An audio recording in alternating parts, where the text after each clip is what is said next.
میرے محترم دوستوں بزرگوں، اگر ہم چاہتے ہیں کہ اللہ تعالیٰ نے جتنا ہمیں زندگی دی ہے وہ ہماری زندگی دنیا کے اندر بھی کامیاب ہو جائے، اور اس دنیا کے بعد جو ہم جائیں گے قبر کے اندر کتنا عرصہ رہیں گے، اس کے بعد پھر میدان محشر لگے گا، پھر حساب کتاب ہوگا، پھر جنت و جہنم کا فیصلہ ہوگا۔ اگر ہم کہتے ہیں کہ یہ جتنا زندگی ہے، جو قبر والی زندگی ہے اور میدان محشر والی اور حساب کتاب والی جنت جہنم کا فیصلہ جو ہے، یہ ہمارے جنت کا فیصلہ اور ہمارا حساب کتاب صحیح ہو جائے اور ہمیں میدان محشر کے اندر پریشانی نہ اٹھانی پڑے اور قبر کے اندر تکلیف اور عذاب نہ آنا پڑے، تو اس کے لیے ایک طریقہ ہے، ایک نمونہ ہے کہ ہم اللہ کے رسول صلی اللہ علیہ وسلم کے مبارک سنتوں کے اوپر عمل کریں، آپ صلی اللہ علیہ وسلم کے مبارک طریقوں کے مطابق چلیں، آپ صلی اللہ علیہ وسلم کے مبارک نقش قدم کے مطابق زندگی گزاریں۔ یہ دنیا کی جو چند دن کی زندگی ہے یہ بھی ہماری اچھی بن جائے گی، اور آنے والی جو زندگی ہے وہ ہمارے لیے اچھی رہے گی ہمیشہ ہمیشہ کے لیے۔ ہم میں سے ہر ایک جانتا ہے کہ اس دنیا کے اندر کسی نے ہمیشہ نہیں رہنا، چاہے کسی کو 1000 سال زندگی مل جائے، 1400 سال زندگی مل جائے، یا 2000 سال مل جائے، یا 100 سال زندگی مل جائے، لیکن ایک نہ ایک دن اس دنیا سے ہمیں جانا ہے۔ ہمارا جو اصلی گھر ہے، جہاں ہم رہنا ہے، وہ آخرت کا گھر ہے۔ ہم چاہتے ہیں کہ ہمارا جو اصلی گھر ہے، آخرت کا گھر ہے، وہ ہمارا اچھا بن جائے، اس کے اندر ہمیں کوئی پریشانی نہ اٹھانی پڑے۔ یہ دنیا کی زندگی جو اللہ تعالیٰ نے دی ہے، چند دن کی جو زندگی ہے، اس کو ہم آپ صلی اللہ علیہ وسلم کے مبارک سنتوں کے مطابق گزاریں، تو پھر دیکھیں دنیا کے اندر بھی کامیابی عطا فرمائیں گے اللہ تبارک و تعالیٰ، اور آخرت کے اندر بھی ہمیشہ ہمیشہ کے لیے کامیابی عطا فرمائیں گے۔ ایک حدیث کے اندر ہے کہ آپ صلی اللہ علیہ وسلم نے فرمایا کہ یہ دنیا کی جو زندگی ہے یہ آخرت کی کھیتی ہے، یعنی اس دنیا کے اندر جو ہم بوئیں گے وہی اٹھائیں گے۔ جیسے آج کل گندم کا کاشتکاری کا وقت ہے، گندم لوگ اٹھا رہے ہیں، تو جن لوگوں نے گندم کے اوپر محنت کی ہوگی، اس کو اچھی کھاد دی ہوگی، پانی دیا ہوگا وقت کے اوپر، تو آج ان کی فصل اچھی ہوگی۔ جن لوگوں نے نہ پانی ٹائم پر دیا نہ کھاد دی، تو اس کی فصل اچھی نہیں ہوگی۔ اگر ہم اس دنیا والی زندگی کو اچھی بنائیں گے، اللہ اور اللہ کے رسول کے حکم کی تعمیل کریں گے، تو یہ ہماری دنیا اچھی بنے گی۔ جتنا بھی ہم عمل کرتے کے جائیں گے، جتنا بھی ہم محنت کرتے جائیں گے، اس محنت کا پھل اللہ تبارک و تعالیٰ میں آخرت کے اندر عطا فرمائیں گے۔ آپ کے سامنے قرآن پاک کی ایک آیات پڑھی ہے جس کے اندر اللہ تبارک و تعالیٰ فرماتے ہیں وَمَن يُطِعِ اللَّهَ وَرَسُولَهُ فَقَدْ فَازَ فَوْزًا عَظِيمًا۔ جس شخص نے اللہ کی اطاعت کی، اللہ کے رسول کی اطاعت کی، وہ شخص دنیا کے اندر کامیاب ہو گیا اور آخرت کے اندر بھی ہمیشہ ہمیشہ کے لیے کامیاب ہو گیا۔ اور ایک حدیث پڑھی جس کے اندر آپ صلی اللہ علیہ وسلم فرماتے ہیں کہ تم اس وقت تک کبھی مسلمان نہیں ہو سکتے، کبھی حقیقت مومن نہیں ہو سکتے، جب تک تمہاری خواہش میرے دین کے تابع نہ ہو جائے، جب تک تمہاری خواہش اس چیز کے تابع نہ ہو جائے جس کو میں لے کر آیا ہوں۔ تو ان آیات مبارکہ اور احادیث سے معلوم ہوتا ہے کہ ہماری جو کامیابی ہے اللہ تبارک و تعالیٰ نے آپ صلی اللہ علیہ وسلم کی اتباع کے اندر رکھی ہے، آپ صلی اللہ علیہ وسلم کے مبارک طریقوں کے اندر رکھی ہے، آپ صلی اللہ علیہ وسلم کے مبارک سنتوں کے اندر رکھی ہے۔ احادیث کے اندر بھی اور قرآن پاک کے اندر بھی سنت پر عمل کرنے کی بہت ساری فضیلتیں بھی ہیں، بہت ساری تاکیدیں بھی ہیں، بہت ساری ترغیب بھی ہے کہ سنت کے مطابق زندگی گزاری جائے، سنت کے اوپر عمل کیا جائے۔ سنت کس سے کہتے ہیں؟ سنت کا معنی کیا ہے؟ سنت کا مطلب کیا ہے؟ سنت کہتے ہیں ایک طریقہ، جو جاری ہو جس کو آپ صلی اللہ علیہ وسلم نے جاری کیا ہو اور اس کے بعد صحابہ کرام رضوان اللہ علیہم اجمعین نے جاری کیا ہو اور اس پر ہمیشہ طریقہ وہ جاری ہوا ہو، اس کے اندر کوئی رد و بدل نہ ہو، اس کے اندر کوئی تبدیلی نہ ہوئی ہو، تو اس کو کہتے ہیں سنت۔ آپ صلی اللہ علیہ وسلم نے جو بات کی ہے، جس کام کا کرنے کا حکم دیا ہے، اس کو بھی سنت کہیں گے، یا کوئی آپ صلی اللہ علیہ وسلم نے ایسا کام کیا ہے جو عمل کیا ہے اس کو بھی سنت کہیں گے، یا کسی صحابی نے کوئی کام کیا ہے آپ صلی اللہ علیہ وسلم نے اسے دیکھا ہے آپ صلی اللہ علیہ وسلم نے اسے منع نہیں کیا تو اس طریقے کو بھی سنت کہیں گے۔ تو سنت ایک ہوتی ہے ہدا، دوسری سنت زید۔ ہدا سنت جس کے اوپر آپ صلی اللہ علیہ وسلم نے ہمیشہ عمل کیا، اس کا درجہ واجب کے درجے کی طرح ہے۔ جو شخص کو سنت کو چھوڑے گا تو وہ شخص گنہگار ہوگا۔ مثال کے طور پر نماز جماعت کے ساتھ پڑھنا یہ سنت ہے، یہ سنت مقطع ہے، واجب کے درجے کے اندر ہے۔ اسی طرح نماز کے بعد جو سنتے ہیں اس کو پڑھنا بھی واجب، پڑھنا سنت مقطع ہے، یہ واجب کے درجے کے اندر ہے۔ اگر کوئی شخص جماعت کے ساتھ نماز نہیں پڑھتا، کوئی عذر نہیں ہے، اسی طرح سنتے نہیں پڑھتا تو یہ شخص گناہ کا مرتکب ہوگا، تو یہ سنت کا ہے، توہین کا مرتکب ہوگا۔ اور سنت کچھ زوائد ہیں یہ جن کو آپ صلی اللہ علیہ وسلم نے کیا ہے، اگر ہم ان کو کریں گے تو اس کے اوپر ثواب بھی ملے گا اور اللہ تعالیٰ ہمارے درجات بھی بلند عطا فرمائیں گے۔ اگر ہم اس کو چھوڑ دیں گے تو ہمیں اس کے اوپر کوئی گناہ نہیں ہوگا۔ مثال کے طور پر کہ سرید کھانا اور کھجور کھانا یہ سنت آپ صلی اللہ علیہ وسلم کو کھاتے تھے، تناول فرماتے تھے۔ اور کچھ چیزیں ایسی ہیں سنت زوائد میں سے جن کو آپ صلی اللہ علیہ وسلم نے ہمیشہ کیے ہیں، اگر ہم ان کو کریں گے تو تب بھی اجر بھی ملے گا اور درجے بھی بلند ہوں گے۔ اگر ہم اس کو چھوڑ دیں گے تب بھی سنت کے چھوڑنے والے بن جائیں گے ہم۔ مثال کے طور پر آپ صلی اللہ علیہ وسلم نے ہمیشہ دائیں ہاتھ سے کھانا کھایا ہے، دائیں ہاتھ سے پانی پیا ہے اور دائیں طرف سے شروع کیا ہے، تو یہ سنت ایسی ہے جس کو آپ صلی اللہ علیہ وسلم نے ہمیشہ کیا ہے اور ہمیں بھی آپ صلی اللہ علیہ وسلم نے حکم فرمایا ہے کہ جب بھی آپ کھانا کریں یا کوئی کام شروع کریں تو دائیں ہاتھ سے شروع کریں۔ قرآن حدیث کے اندر قرآن کے اندر اللہ تبارک و تعالیٰ فرماتے ہیں وَمَا يَنطِقُ عَنِ الْهَوَىٰ إِنْ هُوَ إِلَّا وَحْيٌ يُوحَىٰ، جو بھی تمہیں رسول حکم دیتا ہے، جو بھی میرا پیغمبر تمہیں حکم دیتا ہے، جو بھی میرا معبود تمہیں حکم دیتا ہے، وہ اپنی مرضی اور خواہشات کے مطابق حکم نہیں دیتا بلکہ وہی حکم دیتا ہے جو میں اس کے اوپر وہی کرتا ہوں۔ وَأَطِيعُوا اللَّهَ وَأَطِيعُوا الرَّسُولَ، تم اللہ کی اطاعت کرو، اللہ کے رسول کی اطاعت کرو۔ مَن يُطِعِ الرَّسُولَ فَقَدْ أَطَاعَ اللَّهَ، جس شخص نے رسول کی اطاعت کی حقیقتاً اس نے اللہ کی اطاعت کی۔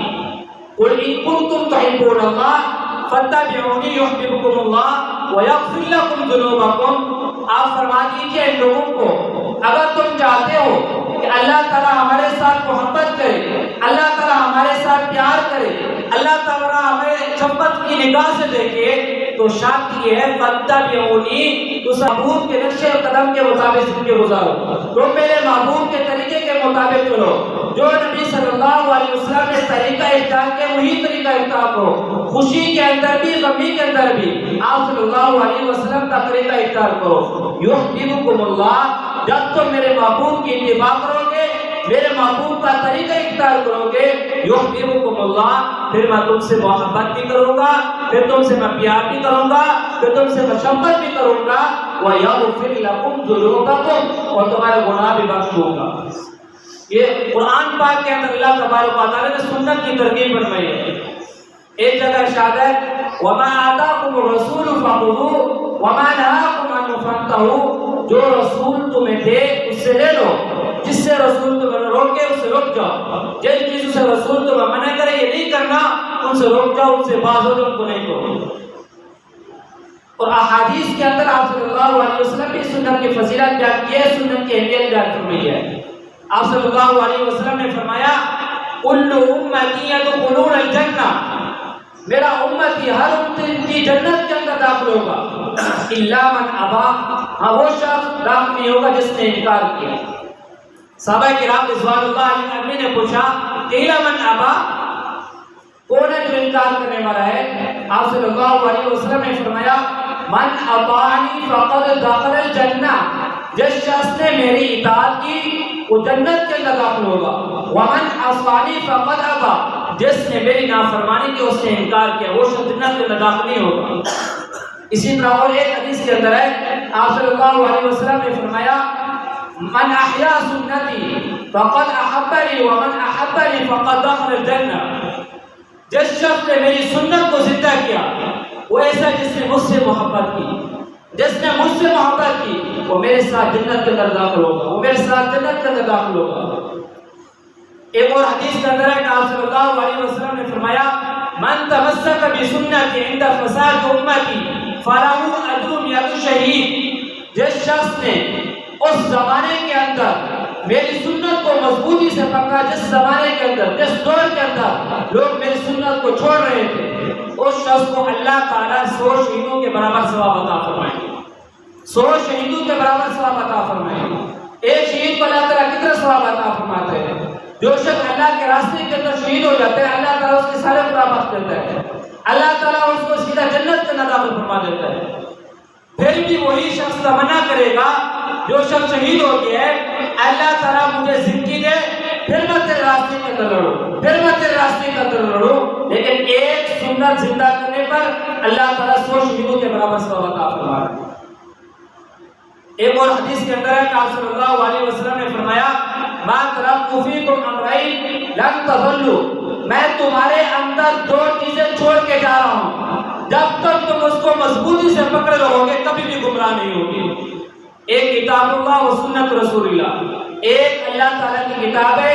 اللہ کا کلام پاک ہے، قرآن پاک ہے، اور دوسری میری سنت ہے۔ جب تک تم اس میری سنت ان 2 چیزوں کو مضبوطی سے پکڑ لو گے، یعنی اللہ کے کلام کو اور میری سنتوں کو، اس وقت تمہیں کبھی بھی گمراہ نہیں کر سکتا۔ ایک اور حدیث کے اندر ہے کہ آپ صلی اللہ علیہ وسلم نے فرمایا میری امت کے اوپر ایک وقت ایسا آئے گا کہ دین کے اوپر عمل کرنا، میری سنت کے اوپر عمل کرنا ایسے مشکل ہوگا جیسے ہاتھ کے اوپر ہتھیلی کے اوپر انگار رکھنا مشکل ہے۔ تو آج ہوئی دور آگے ہم دیکھ سکتے ہیں، معاشرے کے اندر دیکھ لیں، رسم اور رواج کے اندر تو ہم تو لگے ہوئے ہیں، لیکن کوئی سنت نہیں تو کوئی زندہ کرتا ہے تو اس کو کتنا گالیاں دیتے ہیں، یہ مولوی ہے، یہ صوفی ہے، یہ اللہ والا ہے، اس طرح کی زبانیں استعمال کرتے ہیں۔ حقیقتاً ہماری کامیابی اللہ تعالیٰ نے آپ صلی اللہ علیہ وسلم کی سنت کے اندر رکھی ہے۔ صحابہ کو دیکھ لیں، صحابہ کے دور کو دیکھ لیں، آپ واقعات پڑھتے ہوں گے، سنتے ہوں گے، پوری دنیا کے اوپر غالب تھے، پوری دنیا ان کو مانتی تھی، اللہ تعالیٰ نے ان کو زمین سے آسمان تک بلند کر دیا، فرش سے عرش تک بلند کر دیا۔ وجہ کیا ہے؟ انہوں نے آپ صلی اللہ علیہ وسلم کے محبوب طریقے کو اپنا ہوا تھا۔ حضرت عبداللہ بن عمر رضی اللہ تعالیٰ آپ صلی اللہ علیہ وسلم کے ہر سنت کے مطابق عمل کرتے تھے۔ جب بھی مدینہ سے مکہ کی طرف سفر کرنا چاہتے تھے، جس راستے سے آپ صلی اللہ علیہ وسلم مدینہ سے مکہ کی طرف سفر کرتے آتے تھے اس راستے کو استعمال کرتے تھے۔ جس درخت کے اندر راستے کے اندر آپ صلی اللہ علیہ وسلم آرام فرماتے تھے، حضرت عبداللہ بن عمر رضی اللہ تعالیٰ نے اس درخت کے اندر آرام، اس درخت کے نیچے آرام فرماتے تھے۔ کسی نے پوچھا کہ آپ اس درخت کے نیچے آرام کیوں کرتے ہیں؟ جب بھی سفر کرتے ہیں اس درخت کے نیچے آرام کرتے ہیں؟ تو حضرت عبداللہ بن عمر رضی اللہ تعالیٰ نے فرمایا کہ میرا محبوب صلی اللہ علیہ وسلم اس درخت کے نیچے آرام کرتا تھا، اس وجہ سے میں بھی آرام کرتا تھا۔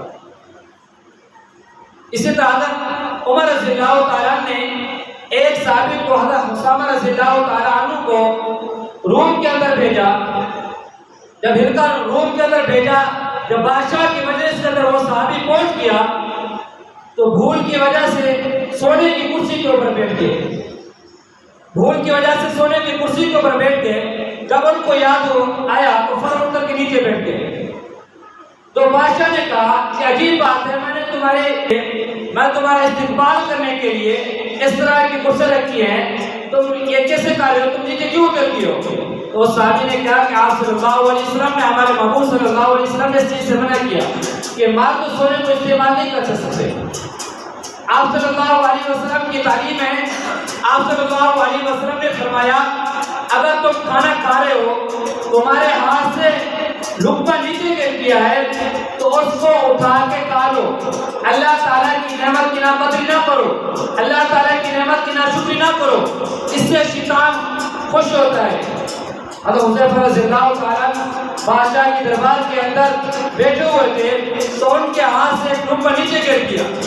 تو وہ فوراً اٹھا کے کھانے لگے۔ جو ساتھ آدمی بیٹھا تھا اس نے ایک کھائی، اس نے کہا کیا کر رہا ہے، کیا کہیں گے لوگ، یہ نیچے اٹھا کے کھا رہے ہیں، یہ بھوکی ہے اتنے۔ وہ صحابی نے کہا ہؤلاء الحنقاء کہ میں بے وقوفوں کی وجہ سے اپنے محبوب صلی اللہ علیہ وسلم کی سنت چھوڑ دوں۔ تو دیکھو صحابہ کس طرح آپ صلی اللہ علیہ وسلم کی سنت کے مطابق عمل کرتے ہیں۔ آج بھی قرآن پاک بھی ہوئی ہے جو 1400 سال پہلے آپ صلی اللہ علیہ وسلم جو نازل ہوا تھا، حدیث پاک بھی وہی ہے، آپ صلی اللہ علیہ وسلم کا طریقہ بھی وہی ہے، 1400 سال تک بھی وہی محفوظ ہمارے پاس ہے۔ آج بھی آپ قرآن پاک کے مطابق زندگی گزاریں، آپ صلی اللہ علیہ وسلم کے محبوب طریقے کے مطابق زندگی گزاریں تو اللہ تعالیٰ کا وعدہ ہوئی ہے وَلَا تَهِنُوا وَلَا تَحْزَنُوا وَأَنْتُمُ الْأَعْلَوْنَ إِن كُنتُم مُؤْمِنِينَ کہ کبھی کو تم رسوا بھی نہیں ہوگے، کبھی تم غمگین بھی نہیں ہوگے، ہمیشہ تم بلندی رہو گے۔ ایک حدیث کے اندر ہے کہ آپ صلی اللہ علیہ وسلم نے فرمایا جو شخص میری سنت کے مطابق زندگی گزارے گا اللہ تعالیٰ اس کو 4 انعام عطا فرمائیں گے، اللہ تعالیٰ اس کو 4 انعام عطا فرمائیں گے۔ ایک انعام یہ عطا فرمائیں گے جو نیک لوگ ہوں گے اللہ تعالیٰ ان کے دلوں کے اندر محبت ڈال دیں گے۔ دوسرا انعام اللہ تعالیٰ یہ عطا فرمائیں گے جو فاجر لوگ ہوں گے، جو بدماش لوگ ہوں گے، جو گنڈے لوگ ہوں گے اللہ تعالیٰ ان لوگوں کے اندر ہیبت ڈال دے گا، ہمارا خوف ڈال دیں گے۔ تیسرا انعام اللہ تبارک و تعالیٰ یہ عطا فرمائیں گے کہ اللہ تعالیٰ کو شخص کا رزق وسیع فرما دیں گے۔ چوتھا اللہ تبارک و تعالیٰ یہ انعام عطا فرمائیں گے کہ ایمان کے اوپر دین کے اوپر اللہ تعالیٰ اس کو پختگی عطا فرمائیں گے، ثابت قدمی عطا فرمائیں گے اور اس کا خاتمہ کامل ایمان کے اوپر ہوگا۔ تو آج سے وعدہ کریں جتنا زندگی باقی ہے ہم اس کو اللہ کے حکم کے مطابق اور آپ صلی اللہ علیہ وسلم کے مبارک طریقوں کے مطابق گزاریں گے، آپ صلی اللہ علیہ وسلم کے مبارک سنتوں کے مطابق گزاریں گے۔ دعائیں کہ اللہ تعالیٰ مجھے اور آپ کو آپ صلی اللہ علیہ وسلم کی سنت کے مطابق زندگی گزارنے کی توفیق عطا فرمائے۔